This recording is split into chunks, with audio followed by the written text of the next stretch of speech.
Well, let's bring in René Meulensteen, shall we? Who the former Manchester United coach who joins us this morning. René, good morning. Good morning, René. Natalie, good morning, Gabby. Good morning, mate. Great to have you with us. Thank you so much for joining us. It's all changed once again at Manchester United. New captain on the horizon. We're still awaiting the announcement. But by the fact that Maguire's been asked to sort of vacate that role, what does that suggest to you about the future of Maguire at United? Well, listening to all the comments made by various people in the little lead up to it, I mean, they're all valid points. And basically, I think the bottom line is that there is no future for Harry Maguire with Manchester United. I think the writing was on the wall for last season. The amount of times that he didn't get picked, the amount of times that somebody got picked ahead of him. And this is another clear message. I think, knowing Erik, and I know him from a long time, obviously from his time here with Ajax and Holland, he's got a clear idea where he wants to go, and all the decisions that have to be made to get there where he wants to, he's going to make them, no hesitation, and this is probably one of them. How would you deal with Harry Maguire now, René? Well, meaning like, how will he be? How will the manager comfort him or say, you know what, you've lost your armband, but you're still part of my plans? Or you just have to be honest and say, you know what, you have to find another club? I think the second, I don't know exactly what obviously there's two parties or maybe three parties there. There's obviously Manchester United, the player, what does he want, and probably maybe a potential new club. And but for me, if I would look at it from Harry Maguire's point of view, I would just be very honest with myself and say, time to move on. I need another challenge. I need to go somewhere where the manager does appreciate me, where he does respect me. And I can't see Erik Ten Hag saying to Harry, listen, Harry, I'm taking the captain's armband of you and you're still part of my plans. I cannot see that for my life, that he's going to say that.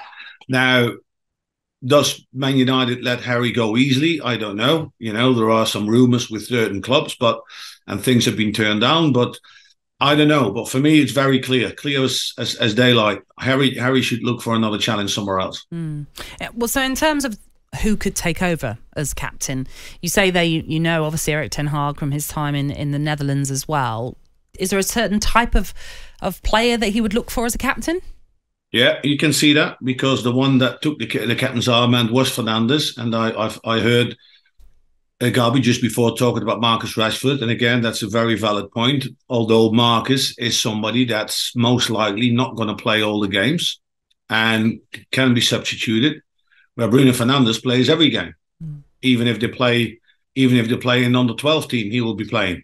Yeah. So you know what I mean. So he can rely on him. What sort of type does he need? He needs a type that always leads from the front with a lot of energy in there, a lot of intensity. And I think Bruno Fernandes got all these.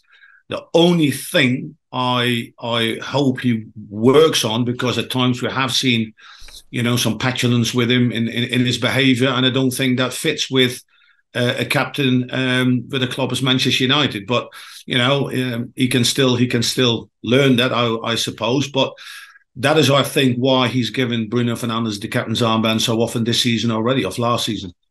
Where do you think this Manchester United squad at the moment, say if they don't sign any more players, what can they achieve this season? And what's a good season for this squad? Because surely Manchester United fans aren't going to keep accepting Man City winning the league every season. Well, correct, Gabby. I mean, Manchester United is a club that should compete with Man City and other teams, like obviously Liverpool have to come back from where they were. Chelsea has to find their feet again. They will all improve, but if there's nothing much more coming into Manchester United, I can't see them competing with Manchester City. That's for a start, because I do think they need some real quality in certain areas. There's a lot of talk about obviously De Gea going, another goalkeeper coming in. That is a vital position, obviously.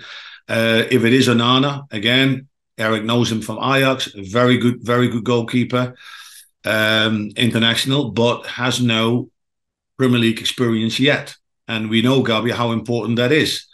It took De Gea quite some seasons to find his feet. So there's a little bit of a gamble there as well. But still, as long as that takeover doesn't take place and all those transfer targets stay They stall, they get on hold. It doesn't benefit anybody, not Manchester United, not Den Haag, not the player coming in, because you want a good pre-season. You want to settle in quickly. And when I look at it now, yes, again, Manchester United are there or thereabouts. They can compete with and maybe probably, win every game on the day. But at the same time, they can also lose points and lose to everybody on the day. And that is what happened last season. If they do that, they end up exactly where they are last season.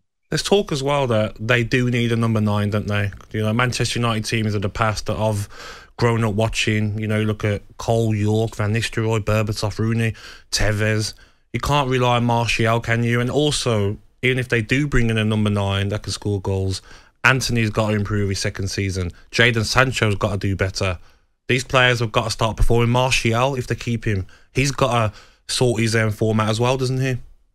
No, 100%. I think, again, and that's just my opinion, I think, again, if you look at the contributions and all that and the injury, how injury prone is this, Martial, for me, it's time to move on. And he's not the number 9 that is a typical Manchester United number 9, You need a focal point. You need somebody that is strong, that can link up, but gets at the end of things in the box. And the thing is, Gabby, you know that as well, as striker, and the type of strikers, you rely a lot on your teammates around you in service. And if you look at what United has got in the wide areas, they're all individualists, all players that try to, come inside and have a shot. Yes. Marcus does that on the left side, coming in on his right. Anthony does that, coming in from the right on his left.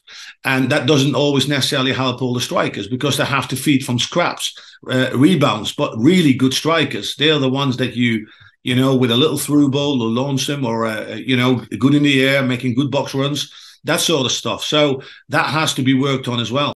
talkSPORT Breakfast, waking you up Monday to Friday morning from 6 a.m. on AM, on DAB, via the talkSPORT app and on your smart speaker. talkSPORT.